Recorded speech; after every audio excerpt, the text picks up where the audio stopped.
I've always been a proponent that the spring race, like we saw yesterday, should be maybe a little bit later in the spring, maybe end of April, maybe even early May. I've always been, because I've always felt that the weather plays a very big factor, and it really typically does. So if you were to have back-to-back medically in the spring, you're going to draw, not draw many people at all, for back-to-back races. Now, if you have back-to-back races in the summer or during the playoffs, well, you're not going to have two back-to-back races for the playoffs. That's not going to happen. No, I know. I get that. So you're in a situation like that, you're best to maintain the two races at Bristol and have spread apart by several months. But like I said, I would much rather see the spring race a little bit later in the spring. Maybe I think Bristol in May would be perfect, in my opinion. I've said it for a long, long time. So, but I mean, really, if you look at the tracks that have two races in Pocono, I really have potential for back-to-back races and draw the number of fans that they Pocono hopes to draw. I don't see that happening. I mean, Vegas maybe, but then again, we're talking about a playoff race, so that's not going to work. The Dover, if they were to give up their playoff race, maybe, but then again, Dover, they've had a struggle with attendance as well too. So I don't know if they would be able to do back-to-back races. So I think Pocono for now, and maybe for the foreseeable future, maybe the only track we're going to see back-to-back races. But one other point I wanted to make though about that cup races at other venues, I would love to see a cup race or a truck and a cup race on the same day. I think that you're seeing. I mean, this weekend here in Richmond is going to be a perfect example. That's the 2-day show. I think that NASCAR going forward after 2020 is going to really look very heavily at doing 2-day shows, and I think that even if that means we have a Xfinity race or a truck race in the morning, and then we have the cup race in the afternoon, I think that'd be a fantastic idea. I think that the way the economy has gone over the last 10, 12 years, the way that the NASCAR has lost attendance, so many fans for that matter, a lot of it has to do with people just can't afford to spend, like Bristol, perfect example, 3-day minimum, $300 a night plus. So you're talking $900, maybe $1,000 if you talk taxes. That doesn't include how you're going to get to and from Bristol. It doesn't include all the food you're going to eat. Mm-hmm. And let's face it, the restaurants in that area, in the Tri-Cities, a lot of them jack their prices up, to capitalize on the number of fans as well, too. So I think that, it would be best to serve for a lot of people and I think it will definitely bring fans back if you scale back from 3-day weekends to essentially 2 days, maybe even a 1-day show. I mean, if you could have the cup race all in the same day, I think fans would actually turn out in droves for that. I do want to just say that, on Friday did not do that. Okay. And I don't want to give it, Nick, because they're not a sponsor, but I will tell you, it is a restaurant that traditionally does cater to the NASCAR fan. I will only say that. You can and they did not jack their prices up. I'll give you that.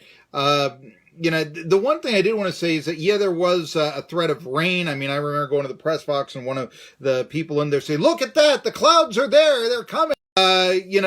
What I would then say is, walk-up sales are always minimal of what your gate is. I mean, they weren't going to have 100,000 walk-up spectacle.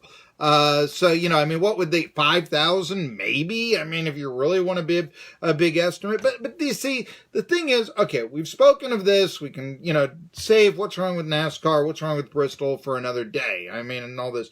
Now it's time to talk about what I just thought was a tremendous race and a tremendous, showcase for Kyle Busch. And I was having some radio Facebook page and my own Facebook page about picking him to win, and he's the first car to go to the pit stop. But how do you do that? You go from wrecking and then winning the race. I mean, to me that just was amazed that he was able to do this with what had to be an inferior car and such. Were you as impressed as I was with Kyle Busch's outing? Oh, no question about it. I mean, I thought that, once he was involved in that lap 3 of wreck, that, his day was pretty much done, and that he was able to, he and his crew chief were able to, keep the car going and, improve it on every pit stop they made. It just speaks volumes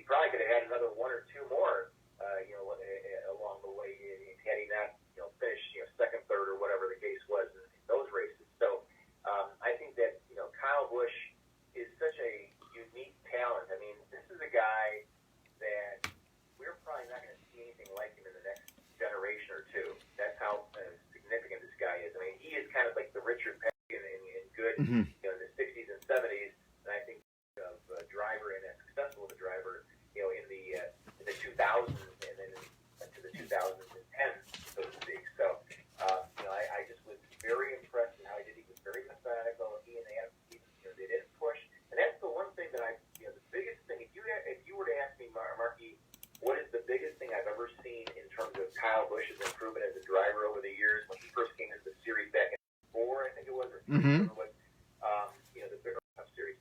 But the biggest thing I've seen is patience. He didn't have it early on in his career, and that's why he struggled. That's why he was involved in so many wrecks. That's also part of the reason why I think that he was not renewed at Hendrick Motorsports. Certainly, Dale Earnhardt Jr. was coming on, and they needed room for him. But I mean, the thing that Kyle Busch the last 6, 7, 8 years has been that patience. He didn't for the race yesterday. He didn't have the best car. Not even close to having the best car. But and especially after that wreck, it was even worse. But they worked on it. And he took his time. He picked his spot.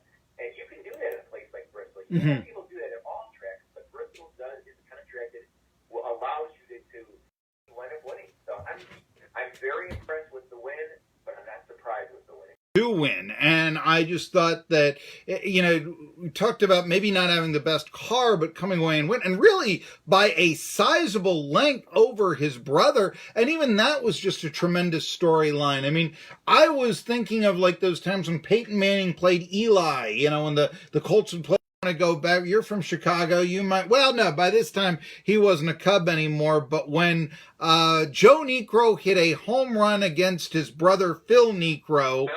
Now that's a little before my time, but I got the baseball card that talked about that, and that was the deciding run of the game and all this, and I remember that's a classic baseball. Busch beating Kurt Busch was also a similar the quote, and I got it there. I'm downloading it right now on the world's slowest computer. We may have to go back to, let's see here if I can get to Kyle Busch's quote about his brother Kurt saying, you know what, I was just trying to get close enough that I could bump him out of the way.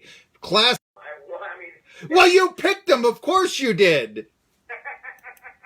Here we go. I was in there in the media room afterwards, and this is what Kyle Busch, turning comedian, had to say about the brother versus brother checkered flag. Again, a race only a mother could hate.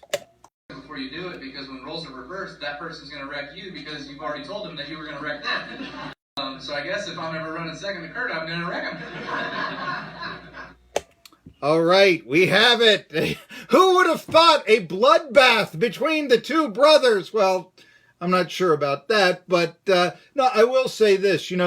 There has been some talk about drivers lacking personality. Look, I mean, if you can make the media laugh like that, if you can get them before, Busch, and even saying drive, this was going to be his strategy, drive as hard as you can until you blow out a right front tire, and hopefully you're not the first one that blows it.